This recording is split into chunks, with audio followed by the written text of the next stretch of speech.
saya boleh updatekan saudara perkembangan di Bilik Gerakan Barisan Nasional dengan kerusi-kerusi yang mereka kategorikan sebagai kerusi hitam, kerusi kelabu dan kerusi putih.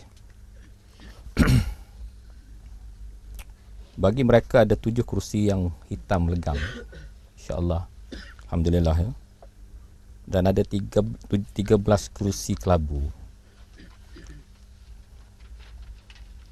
Hitam campur kelabu ada 20 kerusi. Dan hitam kelabu itu kategori mereka ya. Mana tadi hitam ni solid black lah. Black is beautiful eh? Black is beautiful lah. Tapi lepas tu yang hitam manis ya. Hitam manis ni saya tambah hitam manis lah, tapi dalam kategori dia kelabu ya. Ada 13 dan hitam kelabu ada 6 ya. So means 26 state seats yang kita pertarungkan pada kategori Bilik Gerakan Barisan Nasional sehingga hari ini ialah kawasan hitam dan hitam kelabu bercampur dengan kelabu. Parlimen yang hitam bagi UMNO ada 2. Yang kelabu bagi UMNO adalah 6. Yang kelabu hitam adalah 2. Jadi lebih kurang 10 kerusi parlimen ya, yang boleh dikategorikan sebagai suram bagi UMNO. Dan kalau saudara rasa tak percaya dengan maklumat saya, saudara boleh tanya dengan pemimpin-pemimpin UMNO. Saya rasa bila mesej ini sampai, footage ini disampaikan pada Bilik Gerakan UMNO yang sedang observe PC kita, insya-Allah dia rasa tepat apa yang telah saya sebutkan. Untuk hitam kelabu ni apa? Kelabu is pass leading. Pass leading. Jadi kita ada masa 2 hari lagi untuk menutup kubu kita, insya-Allah, dan mengekalkan momentum yang sedia ada. Serta fokus kita sekarang ialah pada pengundi yang tidak legitimate tadi. Secara yang bijaksana, insya-Allah kita akan boleh mencapai kemenangan. Walaupun usaha-usaha yang begitu dahsyat telah dilakukan untuk merampas Kelantan dengan cara-cara yang di luar garis pertandingan biasa. Tetapi pada keseluruhannya fenomena 3 bangsa besar, 3 ras besar, bukan bangsa. Bangsa kita adalah bangsa Malaysia. 3 ras besar di negara kita pertama kali bergabung tenaga adalah fenomena baru ya, yang sangat kita hargai, dan ini adalah satu tanda positif bahawa PAS boleh diterima untuk merajui multiracial society dalam negara kita, dan kita mempunyai asas multiracial approach yang menguntungkan semua pihak. Saya rasa kerana itu saya tidak akan memberikan angka-angka tersebut, tetapi telah saya sebutkan ingat 3-4 bulan yang lepas bahawa kali ini pertandingan adalah serata dan setara. Kita tidak ada satu negeri tumpuan utama, tetapi kita ada kebangkitan yang setara di seluruh negara.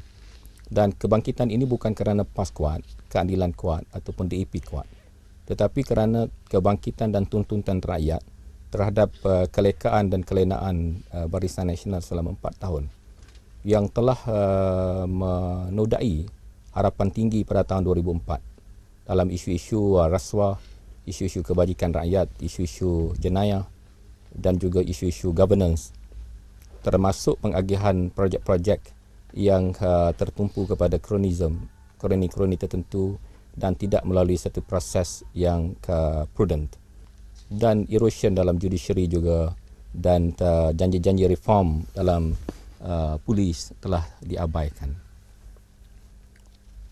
Jadi satu need, satu keperluan untuk kita bangkit ya. Oh, dia tiap-tiap malam jalan dengan saya dan dia yang pandu saya masuk. Dia buat declaration terbuka.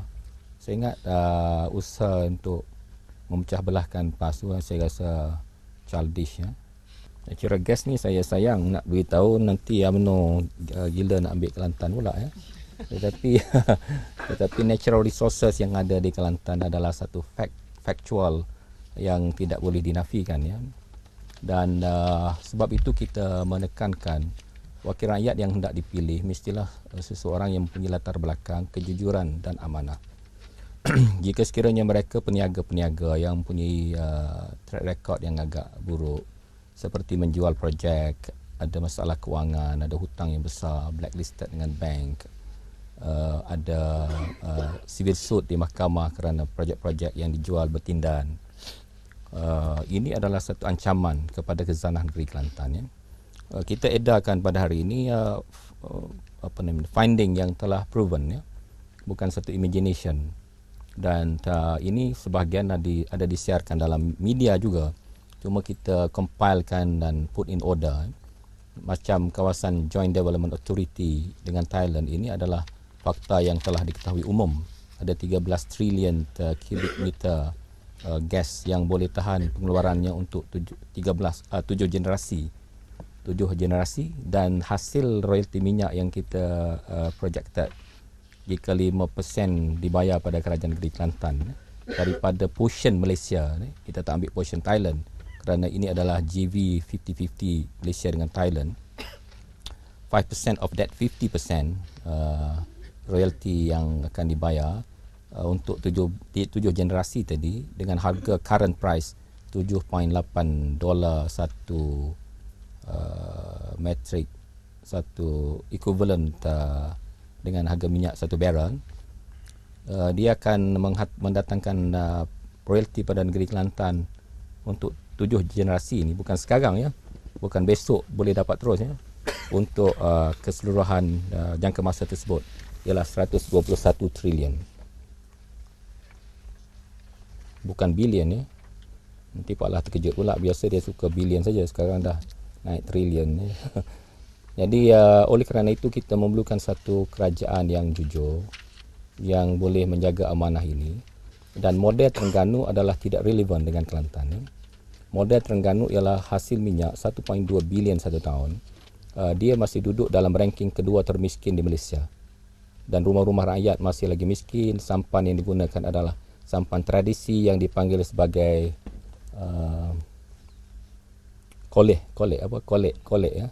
Pergi tangkap ikan pakai perahu kecil, lautnya luas, hasil lautnya begitu banyak, tetapi nelayan hanya pergi pagi balik petang. Ini tidak ada satu transformation struktur masyarakat ke arah industri perikanan dan industri-industri lain yang relevan dengan mereka. Format dan ataupun model ini adalah tidak sesuai dengan negeri Kelantan, di mana fokus utama kerajaan Terengganu ialah membina projek-projek cepat, instant project secara runding terus, yang dianggap sebagai projek-projek mega yang tidak berpijak di alam nyata, masjid-masjid yang besar tetapi rakyatnya masih lagi miskin. Di bawah prinsip Islam, kerajaan tidak boleh bermewah dengan projek-projek mega sebelum kemudahan asasi rakyat dipenuhi, jika sekiranya negeri tersebut mempunyai sumber yang mencukupi. Ini prinsip governance Islam. Ya. Pada masa Saidina Umar Al-Khattab memerintah wilayah Islam, telah berlaku masa kemarau, ya, di mana setengah penduduk dalam wilayah Islam pada waktu itu tidak mempunyai makanan yang cukup kerana bekalan makanan kekurangan, scarcity, kekurangan dalam pasaran. Ya. Kerajaan Islam bawah Saidina Umar telah mengeluarkan satu dikri kerajaan bahawa binatang ternakan tidak diizinkan makan gandum dan buah tamar, sehingga semua orang rakyat dia, Islam atau bukan Islam, mencukupi keperluan asas mereka.